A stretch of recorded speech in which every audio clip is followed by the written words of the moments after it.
Hey, yo, Pro Wrestling Podcast listeners, help us out and click subscribe to show your support and enable notifications if you are subscribing on YouTube. We would love to see that. Hello, everybody, and welcome to our prediction episode of the WWE Clash of the Champions, as well as we're going to address all the news and rumors in the world of professional wrestling going on today and throughout this past weekend. While you're at it, if you are sick and tired of dropping $60 to $100 every time the latest and greatest wrestling video game comes out, stop immediately. Go to Wrestler Unstoppable, available exclusively through Facebook.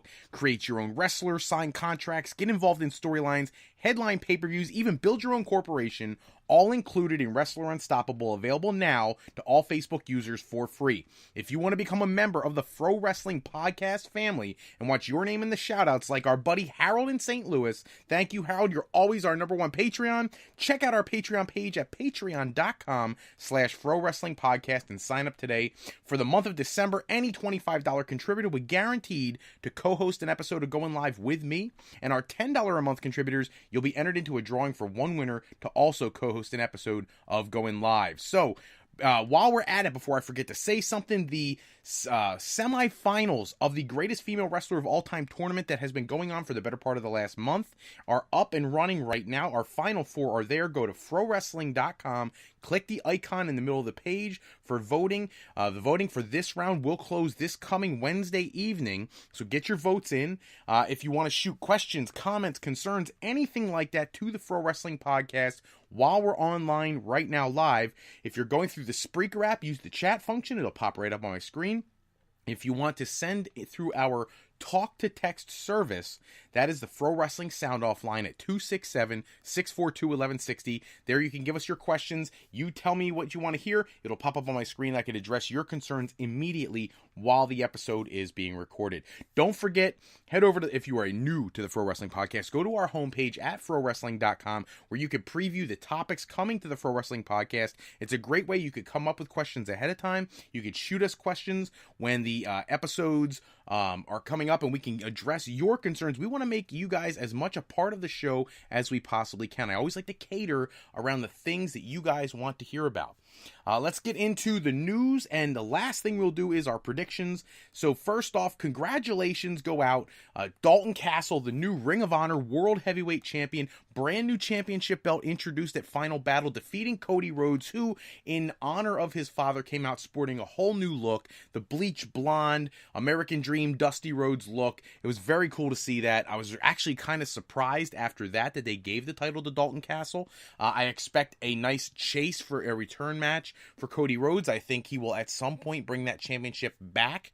But I think it was necessary to give a run to Dalton Castle. He has really been a focal point of their division, the heavyweight division, for the better part of the year. Very interesting character, liken it a lot of times to Goldust back in the 90s. That's how effective his character has been. And at this point, it's great to see somebody who's been working so hard for so long get the respect they're due and win the Ring of Honor World Heavyweight Championship. Moving on from there, and I know I'm moving kind of quickly tonight. There's a reason for that. It's because tonight is Clash of Champions, and the show goes live in an hour and 25 minutes.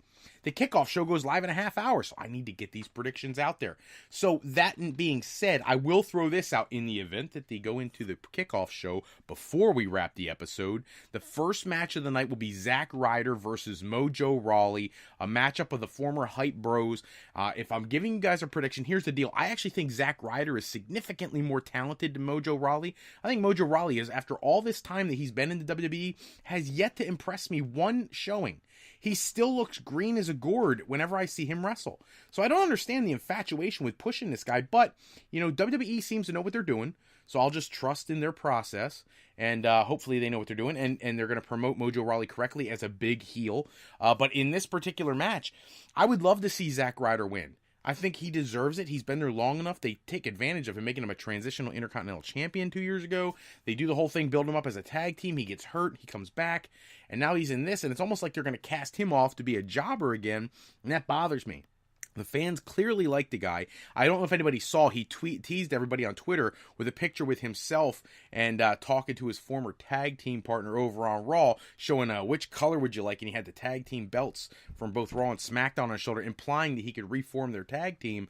I actually love all the way he's able to garner attention from social media, but he was shooting that out to Kurt Hawkins earlier in the week. But in this match, because of where WWE seems to want to go, Mojo Rawley is going to defeat Zack Ryder tonight. That's prediction number 1. All right, back to the news. New World Wrestling Entertainment Hall of Famers being discussed for the class of 2018, and none of them bigger than the projected headliner of Goldberg. Now, a lot of people have been wanting Goldberg to come back and wrestle again. He's not opposed to that. I think he really enjoyed this last run, and I think now that he came back once and he had his Universal title run, now he can relax a bit and just enjoy it, and I think that's what he's hoping to do at some point. But in the meantime, it looks like he is going to be the headliner for this year's Hall of Fame class. It looks like he will be joined at the end. Again, all these things could change, but these are the early spoilers that have been released by people behind the scenes in WWE. You've seen it on probably every wrestling website if you check them out. You've seen that they've hypothesized that the Dudley Boys will go in this year, which I think is definitely a worthy induction. I find it interesting, though, that Bubba Ray is now wrestling for a different promotion and has recently, as only 2 weeks ago, has talked about how he doesn't really care if he gets into the Hall of Fame. So it's kind of funny that they would be one of the lead acts going in. Former Diva Ivory is projected to go in. And various other, Bam Bam Bigelow is supposed to go in. So there's a lot of talent that, and rumor has it Kid Rock will also go in. I don't know if I support that one. I actually would like to see Lemming from Motorhead go in before Kid Rock, but whatever. It's up to WWE to do what they're going to do. But it's a nice class so far. I hope they add a few people to it to spice up the attractiveness. Yes, Goldberg's awesome. The Dudley Boys are actually pretty cool. Bam Bam Bigelow, it's sad seeing these posthumous inductions. I'm sure his family will be very happy to come out and induct him, but I would like to see one more major single star. I did hear that maybe Hacksaw Jim Duggan, we'll see. But I would like to see a bigger name be added to the mix. But that's what they're saying so far. Moving on to our next prediction. Breezango is going to take on the Bludgeon Brothers tonight. I actually am very happy to see the match, but I really would have preferred the Bludgeon Brothers take on the Ascension first, and then have them move on to face Breezango, since the Ascension were the lackeys, essentially, of Breezango for the better part of the last 4 months in their Fashion Files vignettes. It would have been nice to see the Ascension get an opportunity to perform. Even in a 3-way dance, 3 tag teams would have been great, especially with the Ascension being bad guys but helping the good guys and not knowing what they're going to do. It would have made for interesting pay-per-view action, but in this match in particular, as tough as they've been booked, I can't see any scenario where the Bludgeon Brothers don't come out on top as the winners of the tag team match. So my prediction is the Bludgeon Brothers defeat Breezango to kick off the show. Impact Wrestling executives are upset with Rockstar Spud. As we announced on a previous episode, Rockstar Spud is scheduled to appear this week on 205 Live and Raw to debut for the brand, as is Hideo Itami. 2 big additions to the 205 Live roster when they're getting ready to launch house shows. I think that's a great idea. He's a fantastic talent to bring in. But here's the issue for the Impact Wrestling organization. They had paid upwards of $20,000 to try to help Rockstar Spud with his visa issues to come to the United States. He's not a citizen here. And after they spent all that money to bring him in, 2 weeks after he was given his citizenship paperwork and everything was cleared up, he requested his release from Impact Wrestling. And now he signs with WWE, a much bigger conglomerate who can much more easily afford to do what they needed to do to bring him in. And instead, he bolts on the company that pays for him to get here legally, and now he goes to work for the biggest company on the block. Little messed up, but hey, it's the world of professional wrestling. It's a far cry from what it used to be back in the old days of wrestling. Prediction number 3, Baron Corbin defending the United States Championship against Bobby Roode and Dolph Ziggler, 3-way dance for the title. So here's the thing. If you are one of those people who looks at the odds makers, Baron Corbin is the favorite to retain the title tonight. And I don't like that. I actually don't. I think the title needs to change hands tonight. Now, if I don't care what the odds makers, this is the first one I'm going to go against the odds makers on. I think Baron Corbin loses the title tonight. And I think he loses the title, and I don't think it goes to Bobby Roode. I think Bobby Roode, it's too soon. I honestly, I'm going to say it. I think Dolph Ziggler wins the United States Championship tonight. That's my prediction. Dolph Ziggler beats Baron Corbin and Bobby Roode for the United States Championship. Everybody already thinks Ziggler is in the match so that somebody can get the pinfall on him, and that way you keep both Baron Corbin and Bobby Roode strong. I completely disagree with that. Dolph Ziggler has been the sacrificial lamb to every new talent coming into SmackDown all year long. It is time to pay the guy back. Give Dolph Ziggler a United States Championship run, and it could start tonight. I hope that's what they do. You can easily transition the title back to Corbin or to Bobby Roode going forward, but I think Dolph Ziggler deserves and should get the win tonight. Ronda Rousey. In the news this week, new conversation has come out that Ronda Rousey is actually not negotiating an official contract with WWE yet. That she will be soon, but she has not started it yet. And that's a bit of a concern considering we're getting right around WrestleMania season, where we start to build to the big event. And if you haven't negotiated that contract out yet, sometimes those negotiations can take months. And let's not forget, she has a UFC contract. For anything to work, UFC would have to do one of two things. Either grant her permission to perform for World Wrestling Entertainment or negotiate a release from her contract. Neither of those things have happened yet. Now, I don't think Dana White is going to have a problem doing it since he's been very outspoken, stating that he does not want her to come back to UFC. He thinks she's done, and he doesn't want to see that, and I'm fine with that, but then release her from her contract. Make it public knowledge. Or is he doing Vince a solid here and not releasing that information so it still has shock value? Either way, I think WWE needs to get on the ball here and get Rousey locked down and signed up. Even on her own website, she posted video of herself training with both Brian Kendrick and Natalya, clearly preparing for a debut with the company. It's just a matter of formality. Ring of Honor's War Machine. The big news coming out after Final Battle related to War Machine is that they may be WWE bound. It looks like their contracts are coming up as expired in both IWGP New Japan and in Ring of Honor, and now they may be looking to make a move to WWE, who has expressed interest in them since last summer. I'll be very curious to see if they make a debut with the company. They would be a great tag team to debut and put against the Bludgeon Brothers. What an awesome feud that would be. For anybody who has not seen War Machine perform, you are missing out. One of the best tag teams in the world right now. Very decorated. They've been IWGP Tag Team Champions. They've been Ring of Honor Tag Team Champions. They've been all over the place. This would be a great get for WWE. Yet again, a Ring of Honor talent potentially going to WWE. Going to move on to our next prediction. For the Tag Team Championship, the Usos defending against the New Day, Chad Gable and Shelton Benjamin, and Aiden English and Rusev. And here's the thing. We talked months ago about how WWE wants to make the New Day this 10-time tag team champion and make them the greatest tag team in the history of the business. I don't know how you do that if you don't hurry up and start building that number of championships. They're at 4 or 5 now. They got a long way to go. They got to win it, and they still have to lose it multiple times. So, my prediction for tonight, the odds makers say the Usos are the favorites to walk out as champion. I say they give the belts back to the New Day tonight. New Day walk out with their next tag team championship reign. It may not be a long reign, but I think they will get the win tonight and take the tag team titles. Vince McMahon in the news this week. He has created his own corporation outside of WWE called Alpha Entertainment with the hopes of potentially bringing back the XFL, the Extreme Football League, that he launched way back in like 2001, was not successful, ran for 1 year, but it created some really interesting things that the NFL ended up adopting, like the camera angles, the floating cameras over the top of the action and whatnot, but there were other aspects to it that were very dangerous, like putting the ball on the 50-yard line and having the two teams rush to the ball and crash into each other. Whoever got the ball got first possession, and things like that caused a lot of concussions.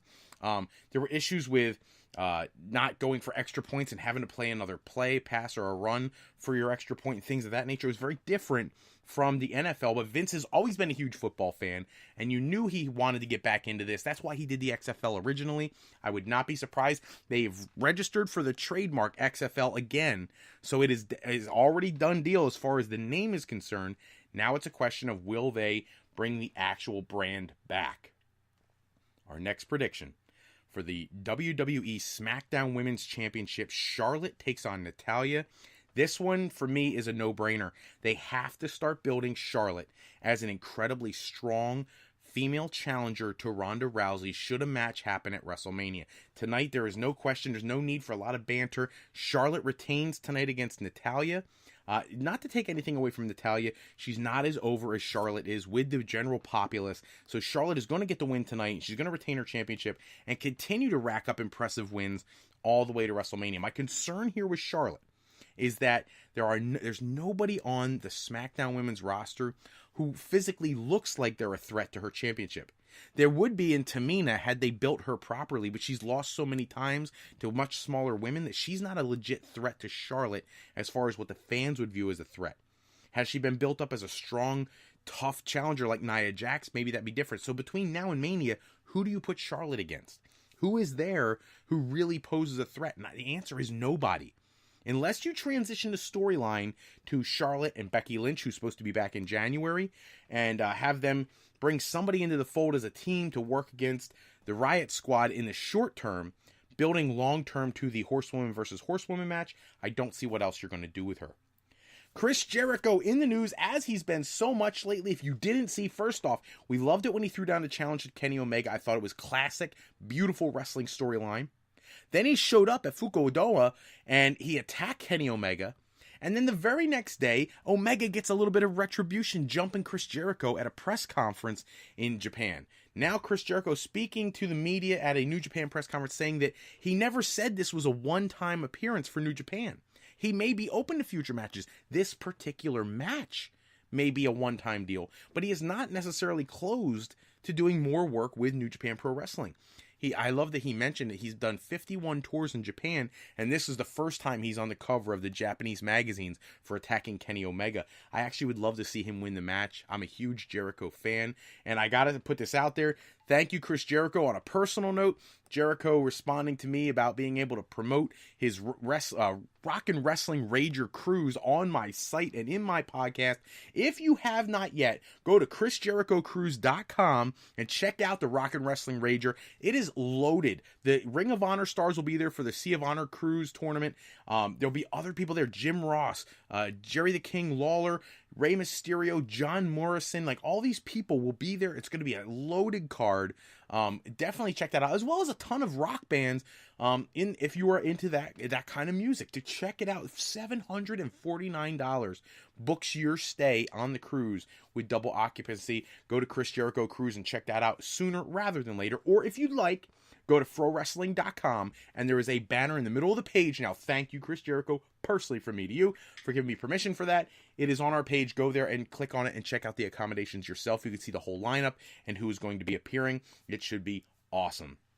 Our next prediction for the WWE World Heavyweight Championship, AJ Styles defending against Jinder Mahal. And I'll be honest with you, on the surface, this seems like a no-brainer. It seems like AJ Styles easily wins. Here's the problem. Who does AJ Styles face at the Rumble, eventually building towards a match with Nakamura at WrestleMania? So you got that in the back of your mind. Or does Jinder Mahal win the title, and then the plans are back on for him to challenge John Cena? But we recently heard John Cena was going to be going to Raw and challenging for the Intercontinental title at the Christmas episode of Raw. So I'm not sure here. I think I'm going to go with my gut. I'm actually going to side with the odds makers and go with the safe pick here. AJ Styles retains tonight, but I'm really hoping that Jinder Mahal puts on a great showing. Let's be serious here. I understand he was a jobber. He got elevated quickly. People didn't like that at first, but you cannot argue with reality. And the reality is he played a great heel for 6 months. He brought people to the brand wanting to see him lose. And when he didn't lose, it incensed people, made people riotous. They couldn't stand it that this guy won. So I think it would be a great idea to build him strong, even if he takes the fall tonight. Don't let the Singh brothers be the reason for the win or the loss. Let him take and have a great classic match with AJ Styles, someone who is very, very capable of carrying a great talent through a match, and just let them put it all out there. Let us see a fantastic in-ring performance from Jinder Mahal, so that way if you're not going to give him the World Championship back, we at least can feel confident in his character and in everything he's done going forward. He could be a legitimate threat at a later time. If you bury him now, you've put all that time, money, and energy into something that just totally flopped. Moving on, a couple other tidbits in the world of pro wrestling. Scott Hall and King Kong Bundy apparently got into a verbal and then physical scuffle at a convention of sorts. Apparently, it got to the point Scott Hall was giving Bundy a hard time, and Bundy went off on Hall, and it got to the point where Big Bundy actually had his hands around his throat, choking him. Scott Hall apparently was inebriated at the show. I wish I could say I was surprised. It's sad to see this guy keep falling down. These small relapses. Look, addiction is a tough thing to stop forever. Hopefully he has the right people in place to help him get back into the swing of things. We all the well wishes in the world to Scott Hall, but I find it humorous that King Kong Bundy, I don't even know how old Bundy is now, but he's got to be up there still throwing hands with someone like Scott Hall. Very cool stuff. Also, I'm here in the Philadelphia marketplace, and I'm a huge fan of what Tommy Dreamer has done with House of Hardcore. But coming soon in 2018, House of Hardcore will release their very first championship, the House of Hardcore Television Champion, and it will be crowned in the tournament that will kick off in the January episode of House of Hardcore here in Philadelphia. For those who are fans of the House of Hardcore product, please check it out. Support the brand. It is a great show. Tommy Dreamer goes out of his way to bring in as much talent as he can from around the world, around the indies, really make the matches really appealing to the fans. It's not some crappy third-rate indie promotion. It's a well-run machine, and he brings in some of the best. And at that particular show, you'll see Nick Aldis and the new NWA World Heavyweight Champion, and he'll be taking on Tommy Dreamer, and they'll be in tag team action and whatnot. Shane Douglas will be there. All kinds of people that you're very familiar with, and the show production value is actually very solid. So check that out if you get a chance, but thrilled to see them putting a championship out there and specifically naming it the Television Champion, which for those who never get enough of wrestling, there's another opportunity. There's going to be a television program on Fight Network, from my understanding, for House of Hardcore. It'd be nice to see them have a championship to vie for. Finally, our last prediction of the night, Shinsuke Nakamura and Randy Orton taking on Kevin Owens and Sami Zayn. The show is about to kick off. In 7 minutes will be the kickoff show, and I'm telling you right now, this match is the hardest one for me to predict. I think predicting the winners is a piece of cake. I think Kevin Owens and Sami Zayn win going away, hands down. Not because they can't jump ship to Raw, but because they made it very awkward the way Shane McMahon said, if you lose this match, you are fired from WWE and you can't go to Raw, making it sound like that's a stipulation. So that would eliminate that as a possibility. I've seen people predicting that they go to Raw. They can if they lose, because that's what he said on television, unless they expect us to be stupid and not remember that he said that. However, the question that makes this complicated is not about who's going to win the match. I think it's hands down Owens and Zayn. It's how's it going to happen. Are they going to continue to have Daniel Bryan seem like he's on their side, only for Shane McMahon to be the one who flips and pulls the schmaz ending and gives them the win? So Shane McMahon turns heel, or does Daniel Bryan turn full heel, and does he count a quick 3 or a submission, a Montreal screw job all over again, and give them the championship win? Whatever happens here, one of the GMs, Shane McMahon or Daniel Bryan, turns heel tonight, and it will ignite a feud that is building towards potentially a match either between Daniel Bryan and Shane McMahon at SummerSlam, is what they're predicting, or a representative for for Daniel Bryan versus Shane McMahon at SummerSlam. So we'll have to see how that comes down. That is all the time we have for this episode. Check back with us next time, where we'll run down all the latest wrestling news and rumors. Special thanks, as always, go out to bensound.com and purpleplanet.com for producing all our music and sound effects we used in today's show. Today's podcast was sponsored in part by Beazle Games. Bringing a new friend to family game night is easy with sketchy people. Showcase your artistic side in this new game from Beazle Games by going to www.frowrestling.com and clicking the icon in the middle of the screen to pick up your copy today. And to alleyrepair.com. Contact Alley Repair today for servicing of all your classic skee-ball, pinball, and arcade game needs. If you're looking for your next career move and are considering college or university life, or you just need some additional formal training for your next career decision, go to our website at frolifeplanning.com for all your higher education needs, as Fro Life Educational Planning is for today, for tomorrow, and for life with Fro Life. I'm Fred Froelich, better known as Mr. Fro. I want to thank you for taking a few moments with us today. And if you're looking for more wrestling news and rumors, go to www.sportsjunkies101.com for the latest articles on the world of professional wrestling. Until next time, everybody, take care, have a great night, and enjoy the pay-per-view.